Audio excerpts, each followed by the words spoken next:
ونؤمن به ونتوكل عليه ونعوذ بالله من شرور أنفسنا ومن سيئات أعمالنا من يهده الله فلا مضل له ومن يضلله فلا هادي له ونشهد أن لا إله إلا الله وحده لا شريك له ونشهد أن سيدنا ونبينا وحبيبنا ومولانا محمدا عبده ورسوله صلى الله عليه وعلى آله وصحبه وبارك وسلم تسليما كثيرا كثيرا أما بعد فقد قال الله تعالى في القرآن العزيز بعد أعوذ بالله من الشيطان الرجيم يا أيها الذين آمنوا اتقوا الله حق تقاته ولا تموتن إلا وأنتم مسلمون وقال النبي صلى الله عليه وسلم كل أمتي يدخلون الجنة إلا من أبى قيل ومن يأبى يا رسول الله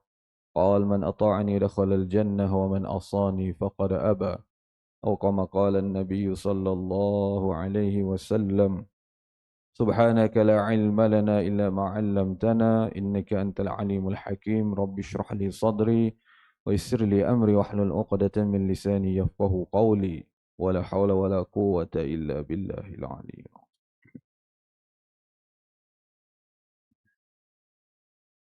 Tuan-tuan boleh duduk sampai akhir majlis ini sampai pukul berapa? Tanya awal-awal. Ah, pukul 7 boleh? Pukul Isyak. Wah, hebat tu. Sampai Isyak orang tertentu je. Sampai pukul 7 boleh? Semua duduk sampai habis. Tak ada bangun-bangun. Ya? Sebenarnya apabila ada pergerakan seorang itu, dia mendorong yang lain untuk bergerak juga. Ya? Jadi agak tidak cantik nampaknya. Ya? Jadi kita pasang niat dulu, pertama sekali pasang niat untuk duduk sampai habis majlis.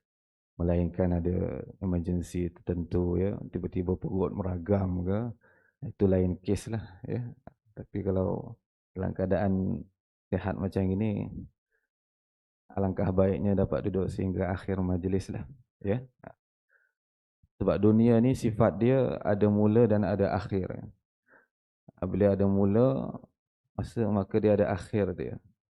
Baru dikatakan sempurna. Dunia ini sendiri pun Allah cipta ada mula dan ada akhir. Apabila ada akhir tu barulah cerita dunia tu dah selesai. Kalau tak, dia panggil tak sempurna, ya. Jadi hidup manusia, makhluk dalam dunia ni pun semuanya sifatnya ada awal, ada akhir, ya. Termasuklah majlis ini. Ada awal dan ada akhir. Jadi kalau dapat duduk sampai akhir, bermakna sempurnalah majlis itu, ya. Baik. Kita sambung permulaan bab yang pertama pada kitab ini menyatakan tentang kelebihan ilmu dan ulama, ya. Tambih peringatan. Tak dapat tiada bagi orang yang menuntut ilmu itu daripada membaikkan niatnya. Tidak dapat tiada maknanya tidak dapat, tidak mesti, ya. Mesti satu orang yang nak menuntut ilmu kena betulkan niat hatinya. Kerana sabda Nabi SAW, innamal a'malu binniyat. Sungguhnya segala amal itu dengan niat. Tidak ada satu amal pun tanpa niat, tak ada, ya. Sebab itu sampai duduk dalam majlis ilmu pun kena ada niat. Kalau kita pasang niat, saya nak duduk daripada awal sampai akhir, maka Allah akan beri satu kekuatan pada kita untuk buat perkara itu. Ini kekuatan niat, dia punya power dia. Saya duduk untuk amal apa yang saya dengar. Jadi Allah akan bagi taufik, kekuatan untuk kita duduk dengan baik. Kita akan lawan segala apa yang mengganggu kita, ngantuk dan sebagainya, sebab saya nak amal. Sebab dah niat dah. Tapi kalau tidak pasang niat untuk amal, Kita duduk, mengantuk kita layan. Sebab tak ada niat nak amal. Betul?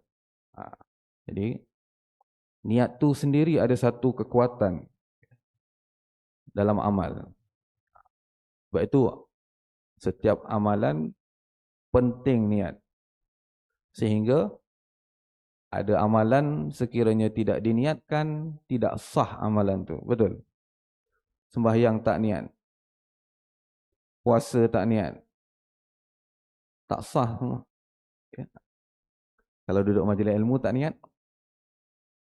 tak sah juga majlis ilmu. Ya, ibaratnya gitu. Ya. Jadi nak bagi tahu, niat itu penting. Dan daripada Rasulullah sallallahu alaihi wasallam, kam min amalin yatasawwaru bi surati a'malid dunya. Ini penting kita fahami ya. Nabi bagi tahu beberapa daripada amal dirupakan dengan rupa amal dunia. Ada amalan yang kita nampak zahir macam ini amal dunia lah kita kata. Ya. Wa yasiru bihusnin niyah min a'malil akhirah, Nabi kata. Kemudian jadi ia amal tadi yang nampaknya macam dunia tu dengan baik niat itu daripada amal akhirat. Amal dunia yang orang nampak macam amal dunia, buat perkara dunia, tapi niatnya betul, niatnya baik, boleh jadi amal akhirat. Nampak?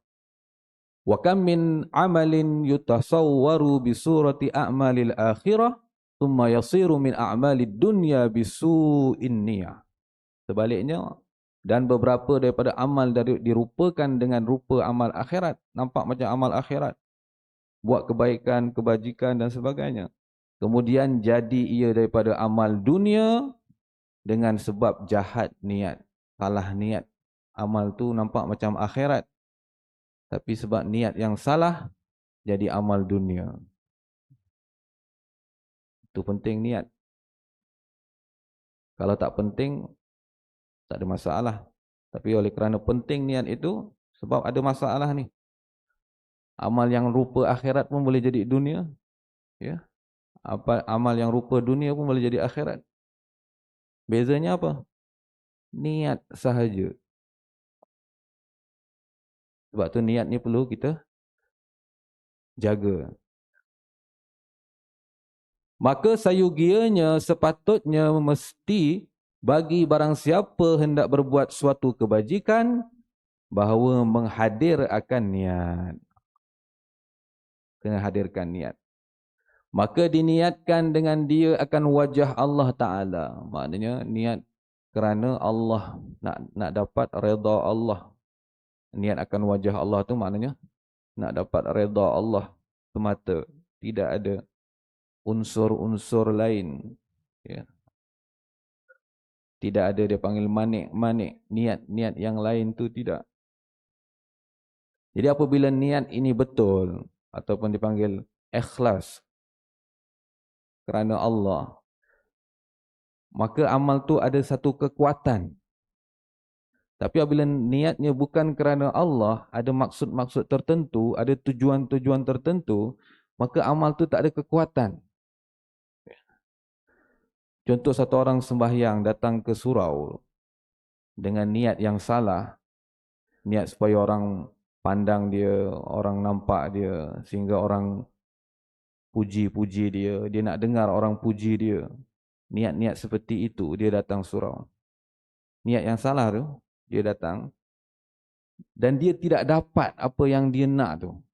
Dia tak dengar orang puji dia, dia tak dengar orang kata dia bagus dan sebagainya. Akhir sekali apa berlaku? Hampa dia, putus asa. Tinggalkan surau. Sebab niat dia salah. Tapi kalau dia niat kerana Allah, kuat. Orang puji ke, orang tak puji ke, orang nampak tak nampak, orang tengok dia tak tengok, tak ada masalah. Betul? Sebab dia kerana Allah, dia kuat. Dia tak tersangkut, tergantung pada apa-apa tadi. Dia jadi kuat. Itu penting niat yang betul.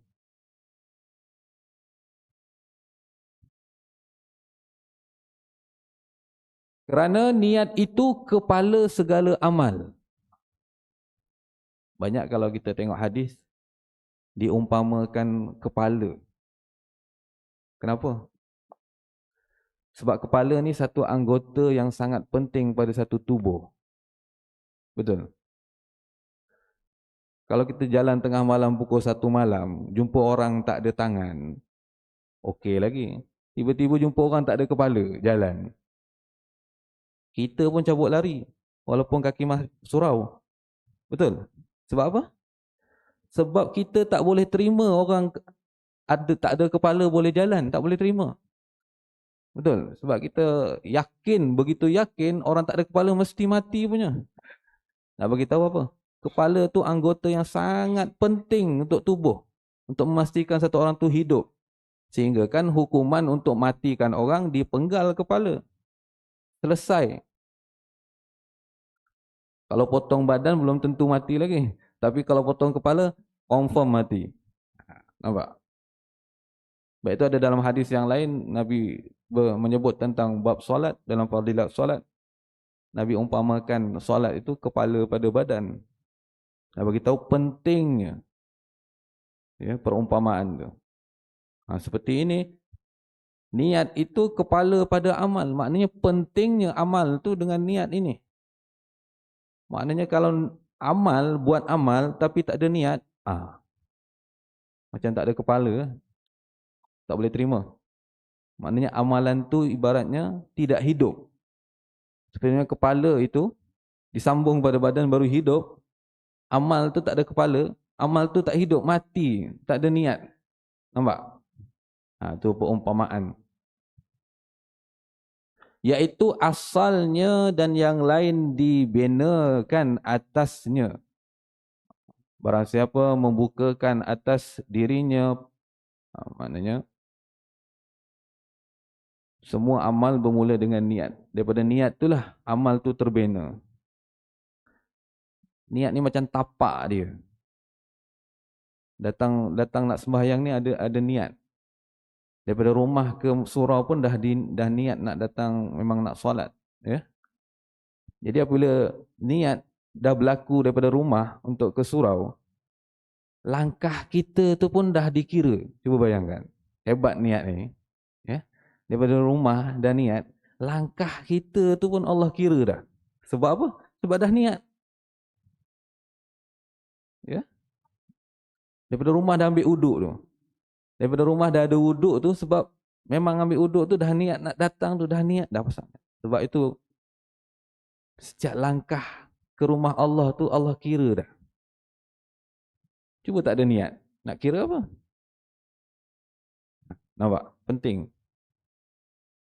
Dia punya tapak dia dah wujud. Barulah apabila dah wujud tapak dia tu, langkah nak pergi pun dah terbina dah. Dah ada amal, dah ada ganjaran, fadilat dah. Tu belum masuk kaki kanan, niat iktikaf, solat tahiyatul masjid dan sebagainya. Ya. Surau ni tak ada tahiyatul surau, Ada tahiyatul surau. Jangan buat tahiyatul surau pula. Tapi kalau masuk surau, solat sunat tu, solat sunat apa tu? Biasanya. Itu tahiyatul masjid juga. Siapa buat tahiyatul masjid dalam surau ni? Ada? Ni satu benda perlu dipahami, Apa maksud ataupun tujuan tahiyatul masjid itu? Tahiyatul masjid itu 2 rakaat didirikan untuk menta'zimkan, membesarkan rumah Allah. Itu tujuan asas tahiyatul masjid, ya. Nampak? Jadi kalau kita masuk surau, dia tak ada tahiyatul masjid, betul? Jadi tanda kita hormat, tempat ibadah ini. Sebenarnya istilah surau ni kalau di luar macam tak wujud. Dipanggil masjid semua. Sebab apa? Masjid maksudnya apa? Tempat sujud. Maknanya mana-mana tempat yang ada didirikan 5 waktu, kecil ke besar ke tempat tu, semua dipanggil masjid. Cuma tempat kita ni dibezakan surau masjid. Surau kecil sikit, masjid besar gitu. Padahal semua tempat sujud. Betul? Maknanya didirikan solat 5 waktu di situ.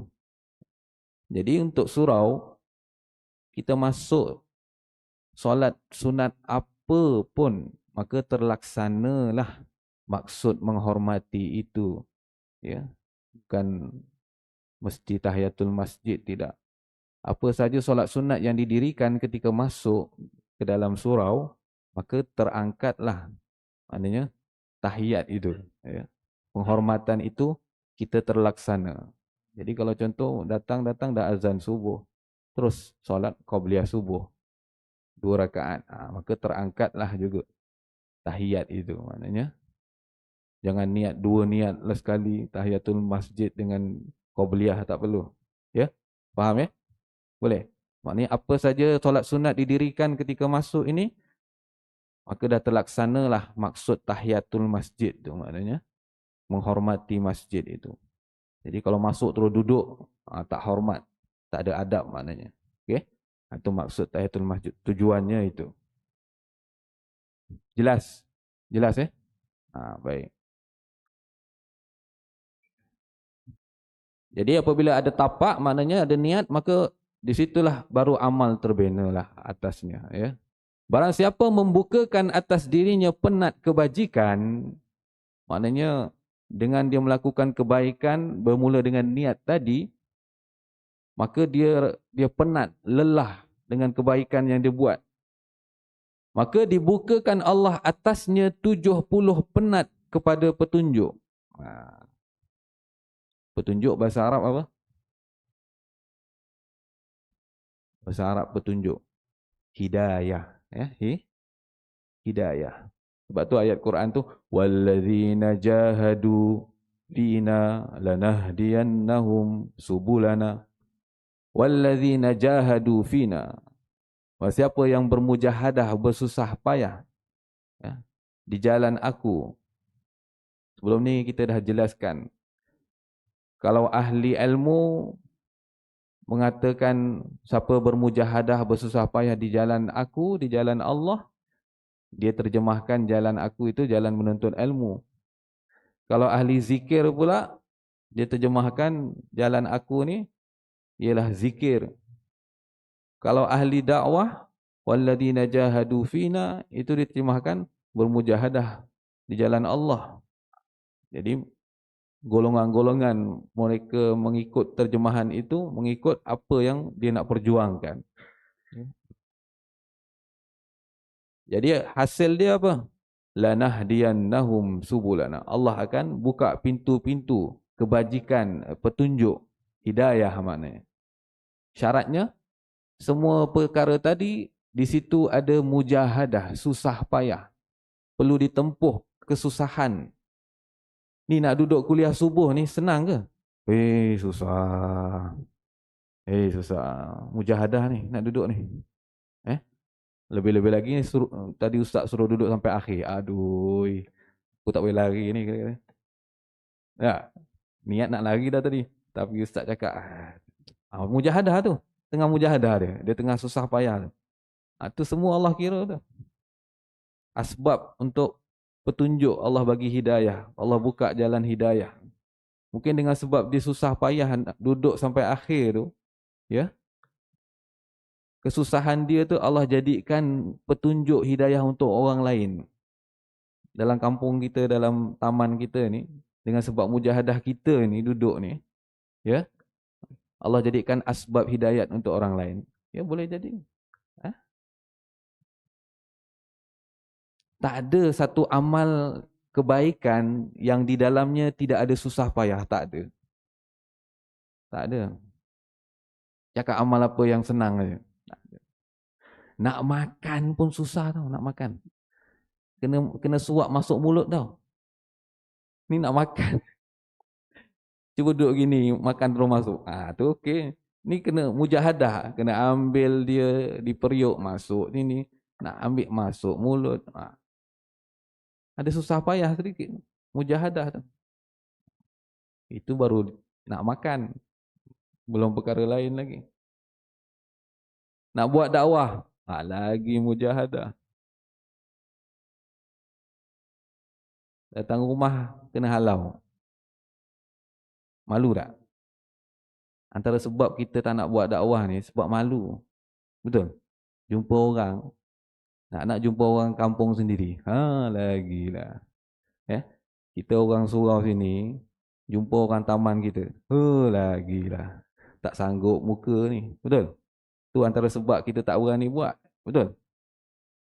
Jadi, tebal muka nak jumpa orang tempatan sendiri ni, di situ mujahadahnya nampak? Mujahadah tu.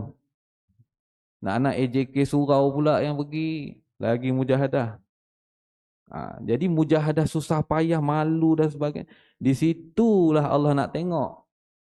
Dan di situlah susahnya kita nak menanggung muka yang tebal ni sampai merah-merah muka ni. Di situ Allah nak jadikan sebab hidayah, petunjuk untuk saudara-saudara kita. Ya. Jadi kena lawan sikit ya, lawan. Kalau diajak kita cuba tengok. Supaya mujahadah kita tu Allah terima jadi asbab petunjuk untuk orang lain ya.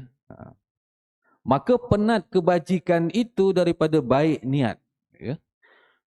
Maknanya semua kepenatan, susah payah, mujahadah yang kita lakukan itu semuanya bernilai, dikira poin oleh Allah adalah daripada sebab baiknya niat, betulnya niat itu, barulah wujudnya adanya kebajikan pada perkara itu. Kalau niat tapak dah tak ada, buat macam mana pun dia tidak terbina benda tu. Tidak wujud maknanya. Sebab tapaknya tak ada. Maknanya niatnya tak ada. Sebab itu penting niat ni. Dan pintu kejahatan itu daripada jahat niat. Kejahatan pun sama. Ya.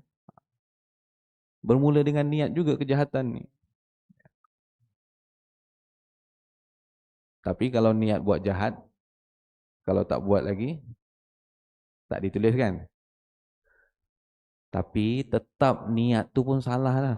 Betul? Niat nak buat jahat tu salah dah. Walaupun tak dicatat, walaupun ketika tak dibuat lagi, tak dicatatkan sebagainya. Tapi niat tu dah tak elok dah. Faham? Anak saya niat je nak buat jahat, tak buat pun, dia kata. Niat tu pun dah tak bagus dah. Nak buat apa kamu buat? Nak buat apa diniatkan kejahatan tu? Satu amalan tak perlu niat, apa dia? Tidur. Tidur tak payah niat. Saja aku tidur kerana Allah Ta'ala. Tak ada. Nak tidur, tidur tu. Tak ada nak riak, nak tunjuk-tunjuk orang nak tidur, tak ada. Ini amalan paling best sekali, tak ada niat. Tidur. Ada tidur niat. Nak tunjuk-tunjuk orang, tak ada kan. Ikhlas, lillah, paling ikhlas lah dia panggil. Amalan paling ikhlas. Tidur, tak ada nak niat-niat. Bukan suruh tidur.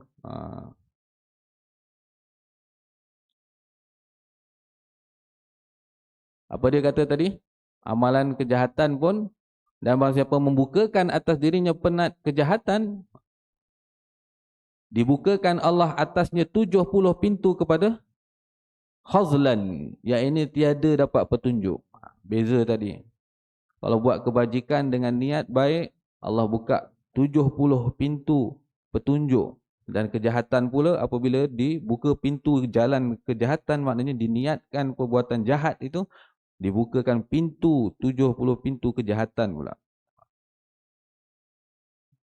Maka apabila berniat hamba akan kebajikan, diberi pahala atasnya. Niat saja dah dapat pahala dah. Sebab itu satu kerugian yang amat besar sekiranya kita diajak buat kebaikan, kita niat pun tidak.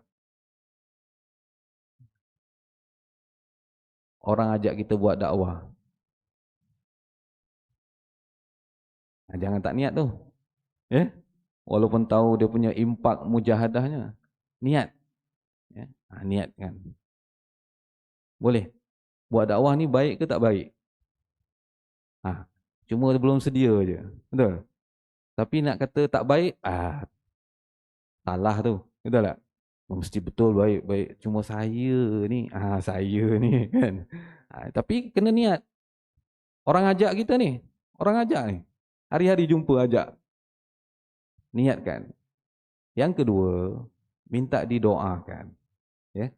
Tuan doakan saya supaya saya dapat buat macam amalan yang Tuan buat ni, saya tak mampu lagi ni, tak ada kekuatan rasanya ni. Minta dia doakan. Jangan kita pandang dia sebelah mata pula. Ya. Aku ni orang surau kok ajak-ajak lagi. Jangan gitu pula. Orang ajak pada kebaikan, siapa pun kita, kalau tidak ada sifat takabur, sombong, kita terima.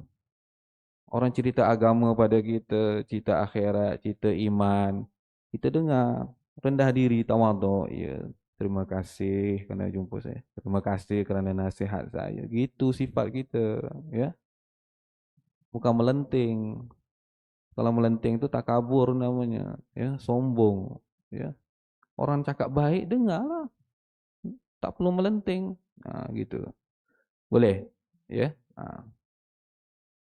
Maka apabila berniat hamba akan kebajikan, diberi pahala atasnya. Niat saja dapat pahala dah. Dan jika tiada ia berbuat akan dia sekalipun. Jangan pula kita, kalau gitu niat ajalah. Tak buat pun tak apa, dapat dah. Itu tak bijak namanya. Nabi kata siapa yang niat untuk bangun tahajud, walaupun dia tertidur, Allah bagi pahala penuh tahajud. Wah, dia dengar ni, dia kata, niat ajalah macam ini. Itu tak betul, ya. Patutnya dia berfikiran kalau niat pun macam gitu, buat lagi lah. Gitu patutnya fahamnya. Ini manjang niat je, tak bangun-bangun, ya. Jam 2 tu, handphonenya 2 ni. Pukul 4 satu dia pasang, pukul 5 satu. Tak bangun juga. Kenapa tak bangun? Sebab apa? Tak niat. Tak niat nak bangun. Pasal tu tak dapat bangun.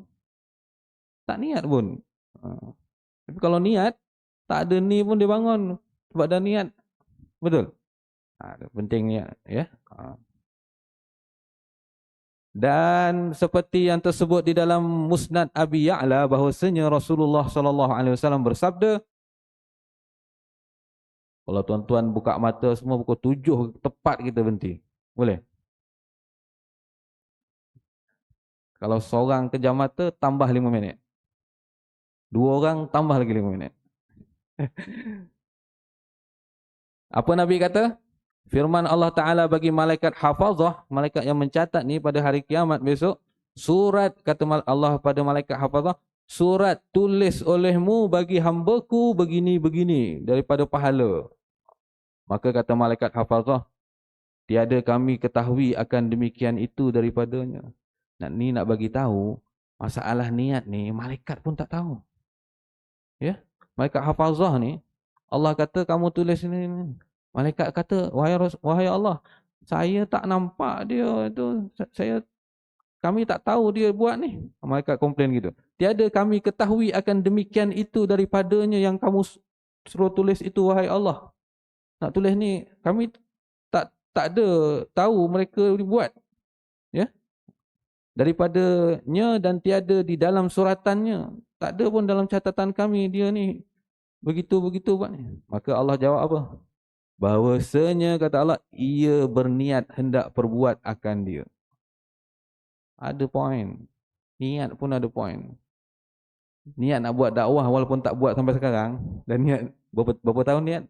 Tak buat lagi. Itu pun ada poin. Tapi jangan sampai tak niat. Ya. Allah diajak niat. Kita tulis. Nanti besok di akhirat, Allah suruh malaikat hafazah tulis. Walaupun sampai dia mati, dia tak buat juga. Ya, tapi Allah suruh tulis juga. Sebab pernah niat dulu. Jadi rugi kalau tak niat. Baik. Satu kisah, akhir. Hikayat satu kisah. Fahamkan kisah ni. Ya. Bahawasanya 2 orang bersaudara adalah salah seorang daripada keduanya abid yang berbuat ibadat. Ini kisah. Ada 2 orang saudara, seorang ni ahli ibadat. Dan yang satu lagi itu melebih-lebihi atas dirinya dengan syahwat, keinginan nafsunya. Seorang buat baik, seorang buat maksiat. Dan adalah yang abid itu, ahli ibadat itu, cita, maksudnya ada keinginan hendak melihat iblis. Maka pada suatu hari, melihat ia akan iblis dan berkata iblis baginya. Iblis cakap dengan dia, hai menyesal atas engkau. Iblis pun dakwah juga ni. Tengok, maknanya ajak maknanya. Dakwah ni maknanya ajak juga. Tengok. Iblis kata apa? Menyesal engkau ni, wahai Abid.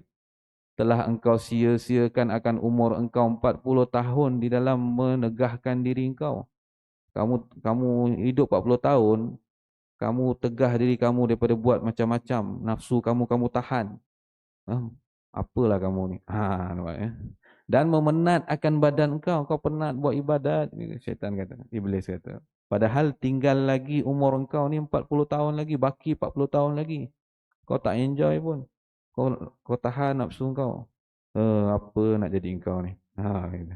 Muda lagi. Maka ikut olehmu akan nafsu engkau, kata iblis. Pada segala keinginannya, ikut. Layan aja. Jangan tahan-tahan. Ya. Maka berkata yang Abid pada dirinya. Abid pun bila dengar syaitan punya ajakan tu, atau bahasa Arabnya panggil dakwah tu, dia pun mikir. Maka berkata yang Abid pada diri, dia cakap dengan diri dia, aku hendak turun pergi muafakat dengan saudaraku di bawah. Dia niat nak muafakat, join sekali dengan kawan saudara dia yang seorang tengah buat maksiat tu. Niat. Dan niat ni, padahal 40 tahun ibadat tu, tapi ada niat jahat kan. Nak muafakat dengan yang tengah buat maksiat di bawah tu. Dia dah niat, nampak? Pada makan dan minum, pada segala yang lazat-lazat pada masa 20 tahun. Iblis kata tadi 40 tahun baki umur 20 tahun aku buat enjoy. Nanti 20 tahun baki aku ibadat semula lah. Okey lah. Balance. Gitu. Ada niat macam itu tu. Kemudian aku taubat, kata dia, dan aku berbuat ibadat pada 20 tahun yang tinggal nanti. Maka turunlah ia kepada saudaranya atas niat itu. Dia pergilah join dengan kawan dia yang buat maksiat di bawah tu dengan niat tadi. Dan saudaranya pula yang di bawah tadi yang tengah buat maksiat dosa tu juga, ia daripada mabuk arak. Maka ketika ia akan ketahui akan ia dirinya di dalam kelakuan yang sangat jahat ni, yang bawah pula tengah menyesal ni. Yang atas tengah ibadat nak turun bawah. Yang bawah nak naik atas lah, menyesal nak taubat ni. Nampak?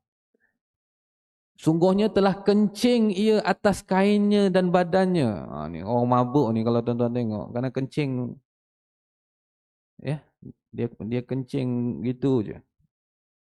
Ni mabuk punya bahaya ya. Padahal ia tercampak atas bumi lagi di dalam kelam. Maksudnya orang mabuk ni kita tak dapat bayangkan keadaan dia. Dia tak sedar diri. Di dalam longkang pun dia okey je. Sebab dia otak dia dah tak berfungsi. Maka berkata ia pada dirinya. Dia sedar-sedar tengok dalam longkang. Jadi dia pun mikir. Lepas sedar tu daripada mabuk tu dia mikir. Telah aku membinasakan umurku di dalam maksiat, kata dia. Dan saudaraku di dalam taat dan ibadat yang duduk atas tu. Maka aku masuk neraka dan ia masuk syurga. Orang bawah kata aku ni jahat sangat masuk neraka aku ni. Yang atas tu mesti masuk syurga punya dia kata kan. Kemudian berniat ia yang bawah tadi, yang buat maksiat tu hendak taubat dan hendak berbuat ibadah serta saudaranya yang di atas tu. Maka naik dia.